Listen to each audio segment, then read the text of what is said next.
සුබ දවසක් යාළුවනේ. අර ජාතික ජනබලවේගයේ ආණ්ඩුව එන්න කලින් මැතිවරණ පොරොන්දු ටිකක් දුන්නා. ඒ අතරදී තිබ්බ එක දෙයක් තමයි ලංකාවේ හිටපු ජනාධිපතිවරුන්ගේ විශ්‍රාම වැටුප් අහෝසි කරනවා, නිල නිවාස රජයට පවර ගන්නවා.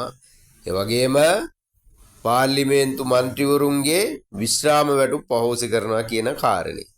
හැබැයි අවුරුද්දක් ගත වෙලා පනත් ටික වෙනස් කරලා 2026 අවුරුද්දට පා තබලා ඒ මැතිවරණ පොරොන්දුව ඒ ලෙසම ඉෂ්ට කරලා තියෙනවා. හරි ආඩම්බරයි.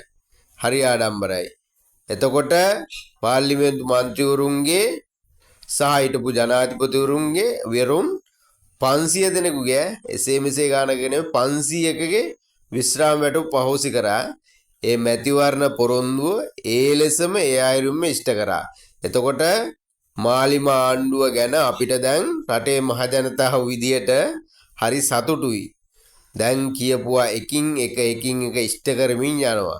එතකොට දැන් අවුරුද්දක් තමයි කල් ගත වෙලා තියෙන ආණ්ඩුවට. එතකොට තව අවුරුදු 4ක් තියෙනවා. එතකොට ඒ අවුරුදු 4 තුර අපිට හොඳටම විශ්වාසයි මේ ආණ්ඩුව, මේ ජනාධිපතිතුමා, මේ පාර්ලිමේන්තු මන්ත්‍රීවරු, එවැගේම ප්‍රාදේශ සභා මන්ත්‍රීවරු මේක එක පොදියක් වගේ මේ රට හදනවා. ඒකට මේ රටේ මහජනතාව විදියට අපි ආණ්ඩුවත් එක්ක ඉන්නවා. ඕන වෙලාවක ආණ්ඩුවට හයියක් වෙනවා, ශක්තියක් වෙනවා.